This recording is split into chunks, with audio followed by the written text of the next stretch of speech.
So here we go. MMA Professor. Gonna do Strikefoce, Diaz versus Daley predictions, and maybe some Bellator. Let's get this off. This is gonna be rapid fire. I gotta work 12 hours tomorrow. And say, Sean,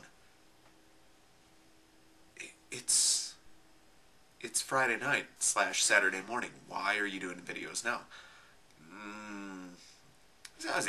Didn't have time to do it.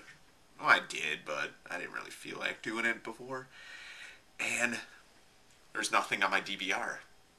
And I finished watching season 1 through 7 of House. So I have nothing to watch right now. So we're just going to do this right now. Shinya Aoki versus Lyle Beerbaum. Shinya Aoki making his second Strikeforce appearance. Shinya Aoki gonna sub Lyle Beerbaum. Lyle Beerbaum kind of undersized for 155. Doesn't have the striking nor the wrestling credentials to do to Shinya Aoki what Gilbert Melendez was able to do. Do I think Aoki's overrated? Yes, because he's, he has one dangerous aspect to his game. And he has, yes, some tricky takedowns. But, he has one aspect. And I will never say that guy that has one aspect to their game is one of the best MMA fighters in the world at his particular weight class. But Beerbaum proved that he's got some deficiencies in his game, and Aoki is the best at what he does, and Aoki is going to finish the fight with what he does best. Submission. Late first, early second round. Jardine Gagard Mousasi. Thanks for playing. Gilbert Melendez versus Kawajiri. Interesting fight. I think Gilbert has improved more. Kawajiri definitely deserves this, beating Josh Thompson on New Year's Eve. For, let's say, A Prayer for Dream by FEG. You are no longer. But Kawajiri, good wrestling, good stand-up, good power in his hands. He has the ability to, turn this into an entertaining fight, a very competitive fight, but I see Melendez being the better fighter everywhere this goes. I'm going to pick Gilbert Melendez by late stoppage or unanimous decision. Nick Diaz against Paul Daley. Here's the problem. I love Nick Diaz. I love watching him fight. I just think this stylistically is the best matchup for him. And let me break it down for you. It's pretty obvious. Paul Daley, good counter striker, way better power in his hands. Nick Diaz, very hittable, no head movement. He uses his striking kind of as his defense because he pours on the offense and kind of wears people down like he did to Scott Smith. Scott Smith also had huge power in his hands. Diaz basically wore him down with body shots and, just kind of threw volume at him until Scott Smith was done. Kind of like a million bees stinging. Like, you have this one bee that has, super, he's this big, and his stinger is filled with just, the toxicity is, times a million. That's Paul Daley. You have Diaz, who controls the power of, 1,050,000 bees, where they're just coming at you, and they're just, they're stinging you left and right. It's a stupid analogy. It's incredibly stupid. It's fucking stupid, but that's the way it is.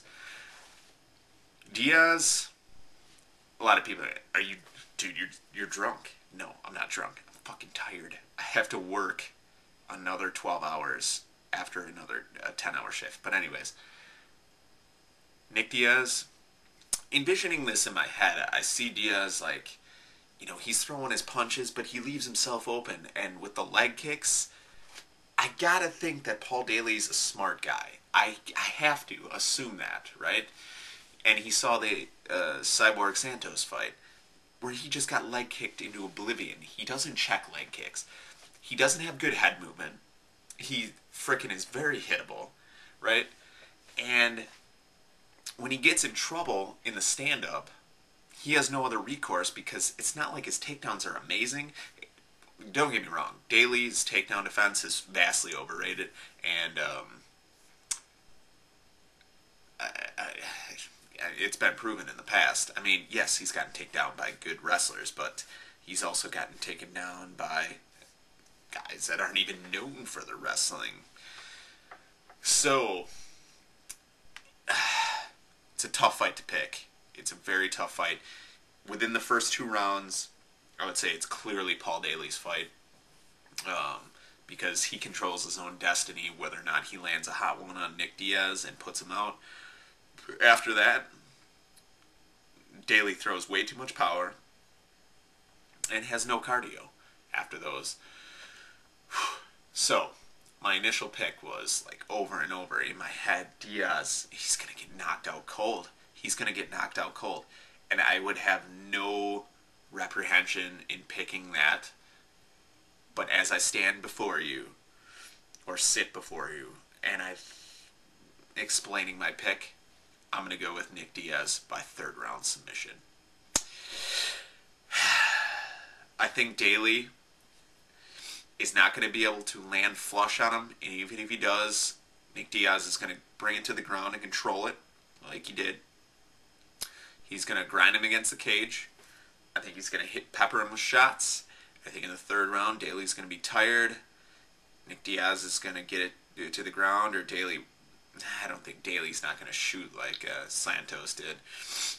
Somehow, Diaz is going to knock him down with a body shot or something like that and finish it by submission in the 3rd round. There you go. That's my pick. No surprise whatsoever if Daley knocks him out cold. Bellator 40.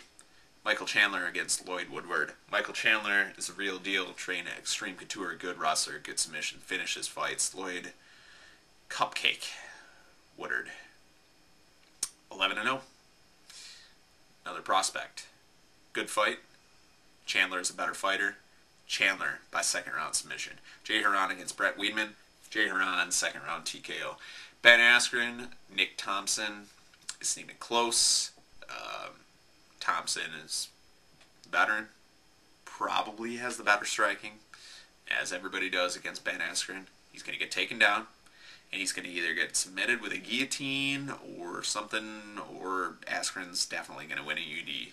And that's pretty much Bellator 40, so no reason to go over that one too much. So there you go, my picks. Strikefoce, Diaz, Daley, which is going to be an awesome card. I cannot wait. Working 12 hours, that's going to be in the back of my mind all day, and all I'm going to be thinking about is 9 o'clock.